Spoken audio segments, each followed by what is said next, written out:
Howdy folks, Jamboree here. This year sadly marked the passing of the late Ed Asner, a very, very talented actor best known for voicing Carl Fredricksen in Pixar's Up. In tribute to this wonderful man, I'd like to talk about how his character Carl redefined how movies portray people in their golden years. But first, let me explain what Up is all about to those who have never seen it before. As a child, Carl was a big fan of the wild adventurer Charles Muntz, someone who tried to prove that a rare bird species existed in South America, but he was laughed off by everyone, so he became determined to capture the bird. One day, Carl met another Muntz fan called Ellie, and they became best friends. Years later, Carl and Ellie married. They tried to start a family, but that sadly couldn't be, so they decided to save up to go to Paradise Falls in South America instead. Once Carl could finally afford plane tickets though, Ellie tragically passed away. Since his loss, Carl has become a hermit in his house, turning it into a shrine of his past. When Carl ends up attacking a construction worker, he's labelled as a public menace and is asked to consider moving into a retirement home. However, when the retirement workers come to collect Carl, they find out that the old man has attached loads of balloons to his house and plans to fly to South America to live out his old Paradise Falls dream. But we find out that a little boy called Russell was on Carl's porch all along, and the kid joins Carl on his trip. Once the two arrive in South America, they befriend a dog with an electric translator collar called Doug, and a colourful bird that Russell names Kevin, who is trying to get back to her babies. We also learn that Charles Muntz himself has been living here all this time, obsessing over finding Kevin's species all these years, and wants to capture this rare wild bird to save his reputation back in America. It's up to Carl, Russell, and Doug to save Kevin from this nutjob poacher. Animation is known for being a bouncy, energetic and youthful medium, so it took some courage for Pixar to make a cartoon movie about pensioners, people who are known for their aging bodies. Up proves that good animation doesn't have to be frantic and fast, because that style won't always fit. Characters like Carl require distinct quirks to be pulled off realistically, from his hobbling walk cycle to his difficulty getting up. Heck, it's awesome that we even have an animated mainstream movie in which the elderly get major starring roles. Are you Charles Muntz? Yes. The Charles Muntz? Adventures out there! It debunks common misconceptions about old people, while also sympathising with their ailments and struggles. Pixar paints the elderly in a dignified light, but doesn't dance around the fact that they're not as spry as they used to be.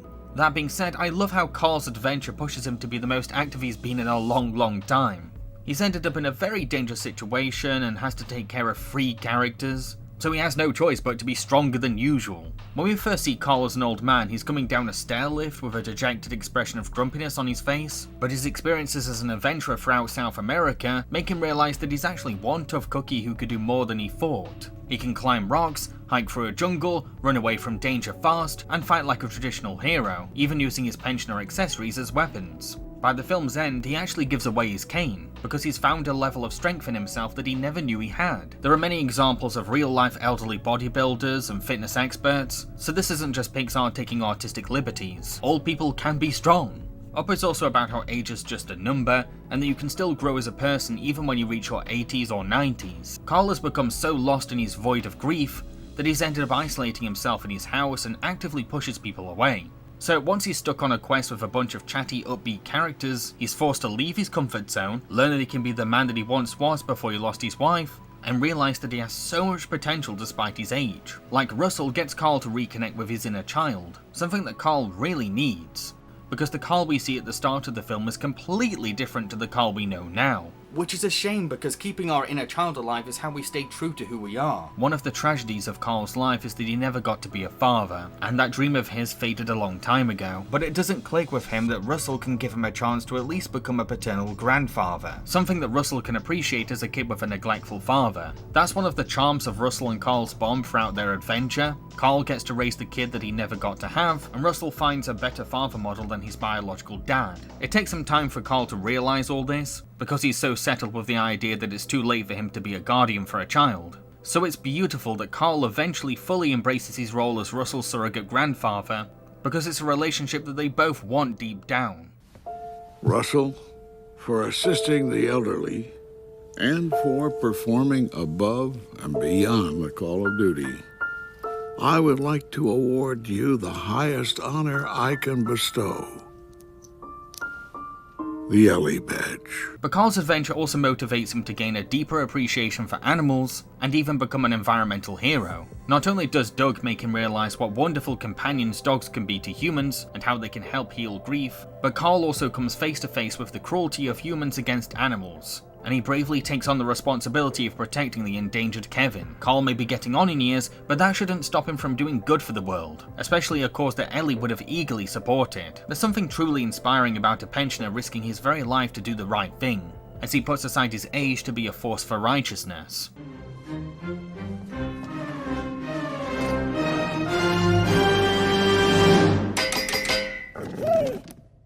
Who wants the ball?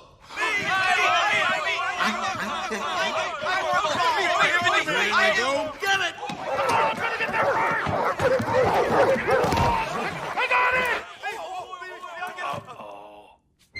However, Carl's journey goes beyond becoming a grandfather figure who loves animals. You have to remember that a lot of his stubbornness and selfishness comes from a refusal to move on from a life that he can't ever have again. He spent years secluded in a house full of dusty antiques of the past and remnants of his married existence. While it's okay for him to keep memories, especially if he wants to remember Ellie in his heart, it's obvious that his obsession with the old days is stopping him from living a new life. Nostalgia can be a blissful walk down memory lane, but it's also a trap into believing that your happiness is in the past and can't be found in the present. One of the biggest struggles the elderly face is outliving the loved ones that they spent all their life with. But Pixar shows that there's a light after the darkness. When Carl revisits Ellie's adventure book, he comes to see that Ellie was happy in spite of missed opportunities. She didn't let lost chances or unfair disadvantages stop her from finding joy in the more mundane side of life, something that Russell hinted at earlier.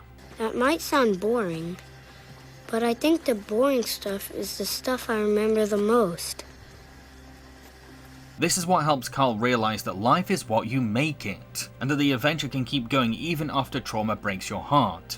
That's honestly the best sentiment you can wish to the grieving elderly, that the pain will eventually hurt less, and you can find happiness in new ways. Now, if you think about it, Charles Muntz is actually the ideal villain for Carl to face off with, considering the message that Up is going for. First of all, Muntz is a wake-up call for Carl's attachment to his nostalgia. Carl has always idolised Muntz as a hero. He's the very symbol of Carl's childhood innocence. But once Carl realises that he's actually a madman who's most likely murdered people, cracks begin showing him what Carl originally thought was his perfect past, and that nostalgia can sugarcoat the era we glorify.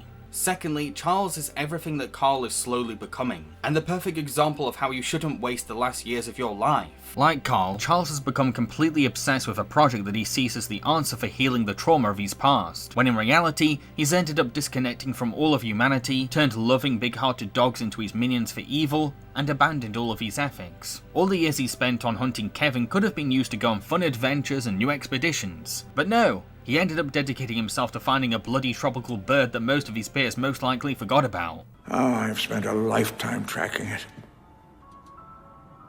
Sometimes years go by between sightings.